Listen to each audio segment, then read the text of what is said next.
حمدا صالحا. أما بعد، قال الله تعالى في القرآن المجيد: عسى ربكم أن يرحمكم وإن عدتم عدنا وجعلنا جهنم للكافرين حسيرا.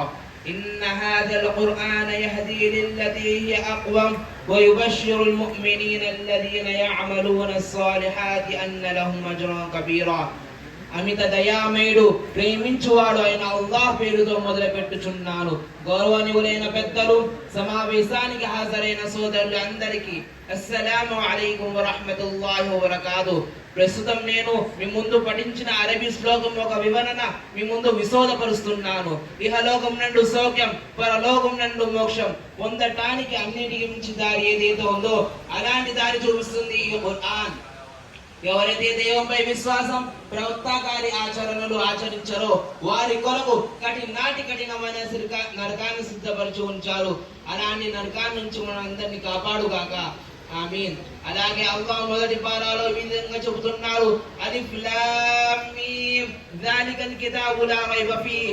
ప్రపంచంలో ఎవరు దీనిని అమ్మాయించవలసిన అవసరం లేదు. ఇది దైవ గ్రంథం, మానవానికి మంచి దారి చూపించే ఉత్తమ గ్రంథం. ప్రపంచంలో ఈ గ్రంథానికి సాటి లేదు.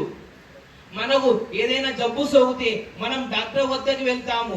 డాక్టర్ గారు మనం పరీక్షించి, మీకు ఫలానా వ్యాధి సోకింది, మీరు ఈ మందులు వాడాలి, ఇది తినవచ్చు, ఇది తినరాదు, ఈ మందులు ఈ విధంగా వాడాలి అని సూచనలు ఇస్తారు.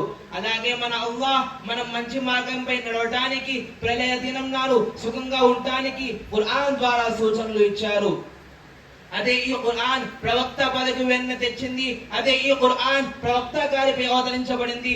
అదే ఈ ఖురాన్ దీని ప్రభావం వల్ల జిన్నాతు శైతాన్లు ఆకాశంపై వెళ్ళటం కట్టడి చేసింది. అదే ఈ ఖురాన్ దీని ప్రభావం వల్ల మక్కా అవిశ్వాసులు విశ్వాసం పొందారు. అదే ఈ ఖురాన్ దీని ప్రభావం వల్ల హజరత్ ఉమర్ రలియల్లాహు అన్హు విశ్వాసం పొందారు. అదే ఈ ఖురాన్ దీని ప్రభావం వల్ల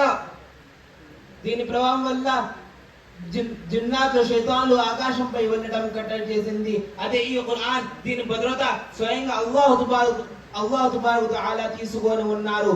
అదే ఈ ఖురాన్ దీని గురించి హజరత్ ముహమ్మద్ సల్లల్లాహు అలైహి వసల్లం గారు ఈ విధంగా చెబుతున్నారు: ఖైరుకుమ్ మా తఅల్లమల్ ఖురాన వ అల్లమ.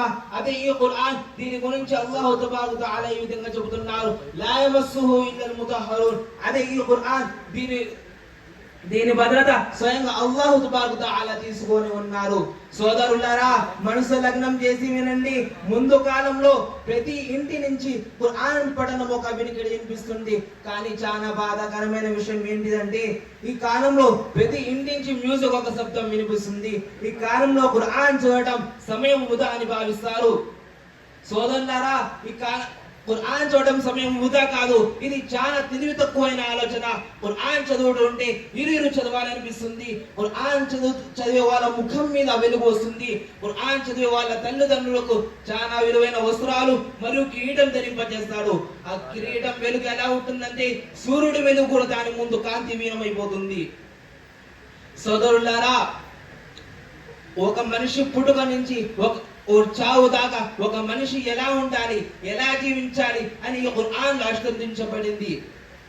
ఇక్కడ ఒక ప్రశ్న పుట్టుకొస్తుంది: ఒక మనిషి సంబంధించిన ప్రతి అంశాలు మంచి చెడు ఒక పుస్తకంలో ఎలా ఉంటాయి? సోదరులారా, ఇది ఇలాంటి పుస్తకం కాదు, ఇది దైవ గ్రంథం. దీనిలో ఈ గ్రంథం సరళంగా నిండి ఉంది. రండి మన ఖురాన్ ఒక మొదటి సూర ఫాతిహానే తీసుకుందాము. సూర ఫాతిహాలో ఎన్ని అంశాలు ఉన్నాయి ఎవరు అంచనా వేయలేరు. ఇమామే రాజీ రహ్మతుల్లాహి అలైహి చాలా పెద్ద పండితుడు. అతను ఒక సమావేశంలో ఈ విధంగా చెప్పారు: సూర ఫాతిహాలో 10,000 పరిష్కారాలు ఉన్నాయి. అసూయ చెందే వాళ్ళు ప్రశ్న వేశారు: సూర ఫాతిహాలోనా? సూర ఫాతిహాలో 10,000 అక్షరాలే లేవు, 10,000 పరిష్కారాలు ఎక్కడి నుంచి వస్తాయి? అది విన్న ఇమామే రాజీ రహ్మతుల్లాహి అలైహి తఫ్సీరే కబీర్ అనే పుస్తకం రాయడం మొదలుపెట్టారు. దానిలో ఉట్టి అఊదు బిల్లాహి మినష్ షైతానిర్ రజీమ్ తోని 10,000 కన్నా ఎక్కువ పరిష్కారాలు తీశారు. ఇక్కడ ఆలోచించాల్సిన విషయం ఏంటిదంటే, ఒక వ్యక్తి ఆలోచనకి 10,000 పరిష్కారాలు వస్తే దీని ఎంత ఉండి అర్థం చేసుకోవాలి. అల్లాహ్ మనందరినీ ఇరువురు ఖురాన్ చదవడానికి దాని మీద అమలు చేయాలని కోరుతున్నాను. ఆమీన్. వాఖిరు దఅవానా అల్హమ్దులిల్లాహ్.